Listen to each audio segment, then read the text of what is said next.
enabling environment untuk investasi energi terbarukan itu di Indonesia. Nah, yang jadi kendala yang tadi saya katakan dalam beberapa tahun terakhir iklim investasi untuk energi terbarukan di Indonesia itu tidak terlalu baik.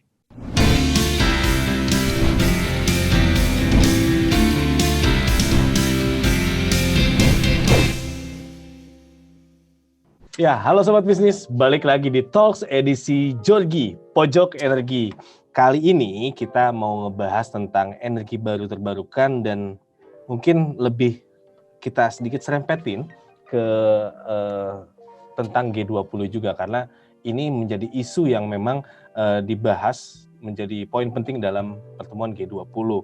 Nah, porsi bauran energi baru terbarukan atau EBT di Indonesia sendiri masih belum mengalami peningkatan yang pesat di 2021. Kalau dari pemberitaan bisnis.com, realisasi penggunaan energi hijau itu baru mencapai 11,5%. Nah, Direktur Jenderal Energi Baru Terbarukan dan Konservasi Energi Kementerian SDM, yaitu Pak Dadan Kusdiana, memaparkan realisasi bauran EBT pada 2021 sebesar setaranya dengan 168,7 barel setara minyak. Nah, Dadan juga mengatakan bahwa realisasi bauran EBT pada tahun lalu mengalami kenaikan jika dibandingkan dengan realisasi di 2020. Karena adanya peningkatan biofuel, lalu ada kenaikan pemanfaatan listrik yang bersumber dari EBT.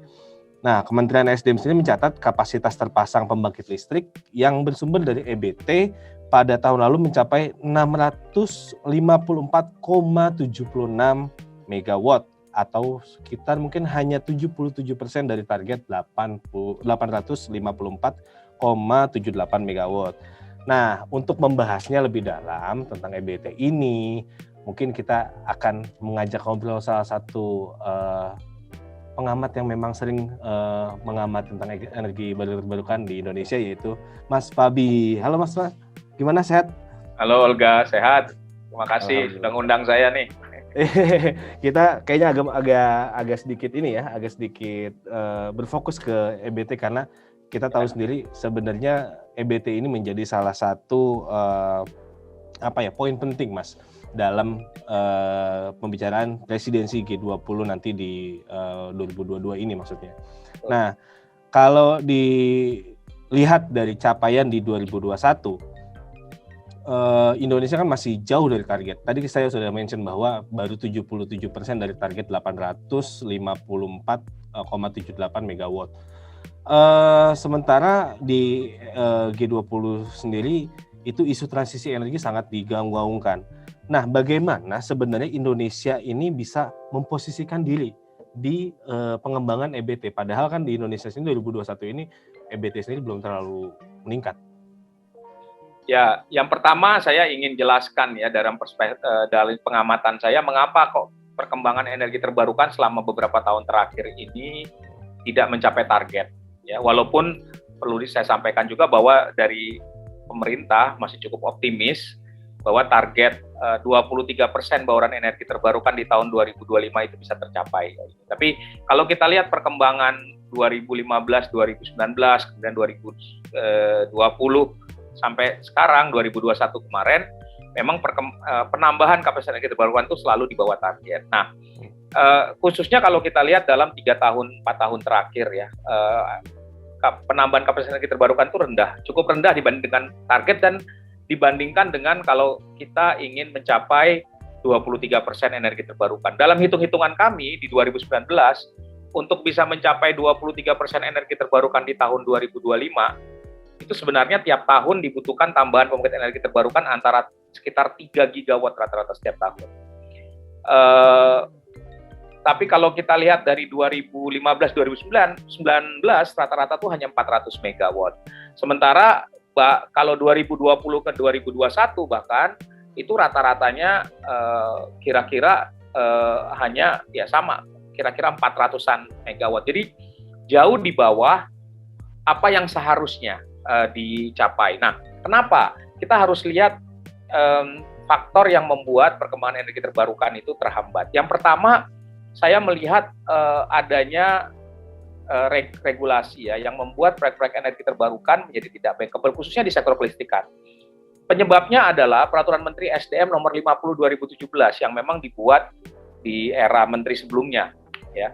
Permen SDM nomor 50 2017 ini mengatur harga energi terbarukan, dan di sana kalau kita lihat harga energi terbarukan itu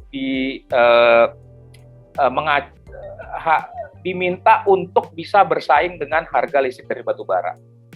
Kenapa? Karena referensinya harga BPP, ya, 85% BPP, 100% BPP. Lalu Permen SDM nomor 50 2017 juga ada ketentuan mengenai BOT. Nah, dua hal ini yang kemudian membuat proyek-proyek energi terbarukan menjadi tidak bankable. Jadi proyek-proyek yang dikembangkan berdasarkan permen ini yang masuk ke dalam RUPTL sebelumnya itu tidak bisa mendapatkan pendanaan karena tidak bankable. Nah, sebenarnya koreksinya sudah coba dibuat. Misalkan ada beberapa revisi ya yang dibuat oleh Menteri Pak Arifin Tasrif.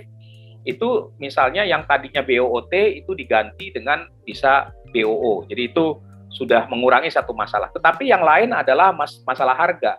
Nah, mengenai harga ini sudah dalam 2 tahun terakhir sebenarnya sudah dibahas. Mau diganti oleh peraturan presiden tentang harga energi terbarukan. Tapi sejak akhir 2019 prosesnya, kebetulan saya juga ikut terlibat dalam pembahasannya, saya ikut ngitung gitu ya. Tapi sudah lebih dari 2 tahun, Perpres itu tidak kunjung keluar. Nah, ini menjadi catatan juga kalau tadi mau dikaitkan dengan G20 ya. Iya, betul. Karena kualitas kebijakan dan regulasi yang ada sekarang di Indonesia itu tidak friendly terhadap investasi energi terbarukan. Belum lagi ada persoalan-persoalan lain ya yang masih menghambat. Nah, itu yang kalau saya bilang yang menyebabkan ini rendah gitu, perkembangan energi terbarukan kita rendah. Nah, oleh karena itu kalau kita ingin dalam jangka pendek sebenarnya atau jangka pendek kita kan punya policy target. Policy targetnya itu tadi 23% bauran energi terbarukan di tahun 2025. Ini berdasarkan PP 79 2014 Kebijakan Energi Nasional dan Peraturan Presiden Nomor 22 2017 tentang Rencana Umum Energi Nasional. Ya, nah ini masih harus tetap kita kejar. Ya, oleh karena itu dengan melihat pengalaman 2 tahun terakhir, ya harusnya dalam 3 tahun mendatang ada akselerasi. Akselerasi itu mungkin atau tidak? Mungkin, ya mungkin. Tapi kuncinya ada di investasinya. Disinilah saya kira menjadi penting juga kaitan dengan Indonesia menjadi presiden G20. Ya, jadi presidensi G20 itu kan digilir, ya. Kebetulan Indonesia tahun ini mendapat jadi presiden G20, tahun depan jadi chairman untuk ASEAN. Nah, untuk setiap G20 presidensi itu bisa mengeluarkan isu prioritas ya, yang mau dibahas, apa yang menjadi outcome kesepakatan dari G20. Nah, Indonesia itu telah keluar dengan 3 prioritas. Salah satu prioritasnya adalah sustainable energy transition. Jadi mendukung energi transisi yang berkelanjutan itu menjadi prioritas Indonesia. Kenapa?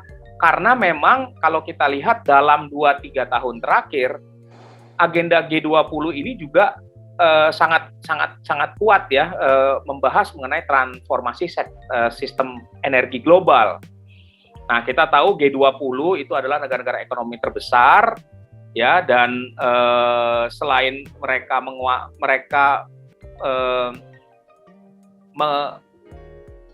menguasai kira-kira 85% ekonomi dunia, ya negara-negara G20 juga secara total itu berkontribusi terhadap lebih dari 80% emisi global. Ya, jadi kalau kita lihat diskusi sejak 2015 di seluruh dunia itu yang coba diselesaikan adalah persoalan climate change, perubahan iklim. Di mana penyebab dari perubahan iklim, pemanasan global dan perubahan iklim itu adalah pembakaran bahan bakar fosil. Jadi sehingga dan ini sudah menjadi kesepakatan Paris Agreement yang sudah diratifikasi oleh Indonesia di Undang-Undang Nomor 16 2016. Lalu kemudian ini menjadi isu juga yang dibahas di setiap pertemuan G20. Nah, tahun lalu itu juga ketika presidensinya Inggris dan Italia, yang juga Inggris menjadi tuan rumah COP26 ya, yang dilangsungkan di Glasgow. Salah satu agenda yang dibahas mengenai transisi energi. Nah, terutama di Glasgow Climate Pact yang juga kita hadir dan Presiden juga hadir ya di Glasgow. Pemerintah Indonesia juga sudah menyepakati deklarasi ya Global Call to Renewable Transition gitu ya. Jadi itu sudah disepakati. Nah, ini kalau kita lihat memang menjadi komitmen pemerintah juga untuk mengakselerasi transisi energi di Indonesia. Salah satunya karena kita jadi presidensi G20 dan ini menjadi isu global, saya kira itulah yang ditangkap oleh Presiden ya Pak Jokowi dan menjadikan sustainable energy transition ini sebagai agenda prioritas kita untuk presidensi G20. Oke. Tapi kan kalau tadi saya mendengar salah satu isu yang membuat bauran energi sampai sekarang baru 11% itu adalah tadi tidak bankable, tidak ramah investasi juga. Lalu kalau kita ngelihat juga ini kan menjadi PR. Pak Jokowi pun di dalam satu kutipan kepada obrolan waktu itu Pak Luhut pernah menyampaikan bahwa kata Presiden ini bukan hanya tanggung jawab dari Indonesia tapi tanggung jawab dari negara luar juga. Tetapi negara luar juga bilang bahwa ini adalah memerlukan biaya yang mahal, investasi yang mahal. Nah, apakah memang ini hanya terfokus atau terhambat oleh konteksnya hanya masalah pembiayaan saja yang menghambat untuk merealisasikan EBT ini? Ya, jadi kita mungkin perlu melihat konteks diskusinya, pembicaraan ya tadi yang mahal atau dari tanggung jawab global dan lain-lain. Jadi begini, di dalam kesepakatan perubahan iklim United Nations Framework Convention on Climate Change dan juga ada di dalam Paris Agreement. Ya, negara-negara maju itu berkewajiban mendukung negara-negara berkembang, emerging economy, ya, negara-negara LDC, negara-negara miskin gitu ya, untuk berkembang gitu ya. Ya, untuk bisa mengatasi perubahan iklim. Mengatasi perubahan iklim itu baik melakukan mitigasi perubahan iklim maupun adaptasi perubahan iklim. Nah, di kesepakatan Paris, di Paris Agreement itu ada kesepakatan di mana negara-negara maju harus memobilisasi pembiayaan untuk perubahan iklim mencapai 100 miliar dolar per tahun pada tahun 2025. Sebenarnya konteksnya itu. Jadi secara sederhananya begini. Kita itu kan tadi saya sampaikan penyebab perubahan iklim salah satunya adalah pembakaran bahan bakar fosil. Yeah. Jadi kalau kita ingin mengurangi atau menghilangkan energi fosil di sistem energi kita, maka kita harus melakukan transformasi energi. Kan seluruh dunia ini ekonominya dibangun dari dari pembakaran bahan bakar fosil. Kita lihat aja transportasi semuanya kita pakai BBM. Listrik kita di Indonesia 87% berasal dari energi fosil. Di dunia juga cukup energi fosilnya masih sangat dominan. Nah, mengubah ini itu kan mengganti sistem energi ya berarti harus investasi ke infrastruktur, ke teknologi, di mana teknologinya itu sebagian besar nggak dimiliki oleh negara-negara berkembang. Nah, disinilah kesepakatan internasional seperti UNFCCC dan di mana salah satunya turunannya adalah Persetujuan Paris, itu komitmen untuk membantu negara-negara berkembang seperti Indonesia untuk bisa melakukan transformasi sistem energinya. Salah satunya, tidak hanya itu, kalau di Indonesia kan sumber emisinya juga berasal dari lahan dan hutan, ya, pengundulan hutan dan lahan. Jadi itu juga menjadi salah satu prioritas lain kalau untuk Indonesia. Tapi secara global itu transformasi sistem energi. Nah, investasi untuk melakukan transformasi itulah yang berdasarkan Paris Agreement itu akan dibantu oleh negara-negara berkembang, negara-negara maju. Tapi bantuannya itu bukan kita ngasih duit gitu loh. Bukan ini kamu ya saya kasih uang sekian ya, tidak seperti itu. Karena bantuan itu bisa dalam bentuk misalnya investasi, tapi investasi yang dengan pembiayaan yang konsesional gitu. Konsesional itu misalnya ya kita dapat pinjaman bunga rendah tenor panjang. Ya, jadi nggak kita ya selain memang kita bisa saja diberikan dalam bentuk hibah grant ya, tapi bisa juga dalam bentuk investasi yang B2B, tadi atau nggak G2G berarti ya investasi. Ya sifatnya ya bisa jadi perjanjian G2G, tapi kemudian nanti implementasinya itu business to business itu bisa. Tapi bentuknya seperti jadi bukan saya punya uang 100 miliar dolar nih saya bagi-bagi, nggak seperti itu. Nah, jadi ujung-ujungnya adalah apa? Ujung-ujungnya adalah investasi, melalui investasi terjadi transfer teknologi, gitu kira-kira loh konsepnya. Nah, jadi ini yang perlu dipahami sebenarnya. Ini bukan sekedar dikasih duit, tapi memang begitu. Nah, karena ini sifatnya investasi, ya maka siapa yang harus berinvestasi? Yang berinvestasi itu adalah ya investor baik dari negara maju maupun yang ada di negara berkembang itu, misalnya investor dari Indonesia kan ada juga, baik itu BUMN maupun swasta yang bisa berinvestasi. Tapi kan ujung-ujungnya ketika kita bicara investasi, maka setiap investasi itu kan harus apa? Kan harus mendapatkan pengembalian investasi. Betul. Artinya project-projectnya harus bankable. Ujung-ujungnya adalah di situ kalau kita mau bilang investasi yang bankable. Nah, ini yang menurut saya perlu menjadi perhatian juga, bukan hanya sekedar investasi. Memang kita butuh investasi, ya kita butuh dana, tapi kita harus memperbaiki iklim investasinya, enabling environment untuk investasi energi terbarukan itu di Indonesia. Nah, yang jadi kendala yang tadi saya katakan, dalam beberapa tahun terakhir iklim investasi untuk energi terbarukan di Indonesia itu tidak terlalu baik. Itu sudah banyak kajian ya yang menunjukkan itu gitu. Jadi dibandingkan beberapa negara lain, ranking untuk daya tarik investasi energi terbarukan di Indonesia itu relatif rendah. Dan khususnya tadi ada beberapa regulasi yang menjadi penghambat sebenarnya. Nah, tapi yang juga menurut saya dalam konteks Indonesia yang khusus yang seperti tadi dibicarakan mahal dan harus ditanggung oleh negara-negara lain, kita ini kan di Indonesia ini udah kebanyakan membangun PLTU. Ya, PLTU kita 65% dari pasokan listrik kita berasal dari pembangkit listrik tenaga uap batu bara ya. Dan bahkan bisa menjadi 67%. Nah, apalagi kondisi karena COVID, karena terjadinya kesalahan dalam memproyeksikan permintaan ya, sehingga ingat dulu 2015 dicanangkan proyek 35 gigawatt yang sebagian besar dari PLTU ya, karena untuk mengantisipasi pertumbuhan listrik yang tinggi. Kenyataannya dalam 5 tahun terakhir pertumbuhan listrik kita di bawah 5%, padahal proyeksinya proyek 35 gigawatt itu di atas 8% pertumbuhan listriknya.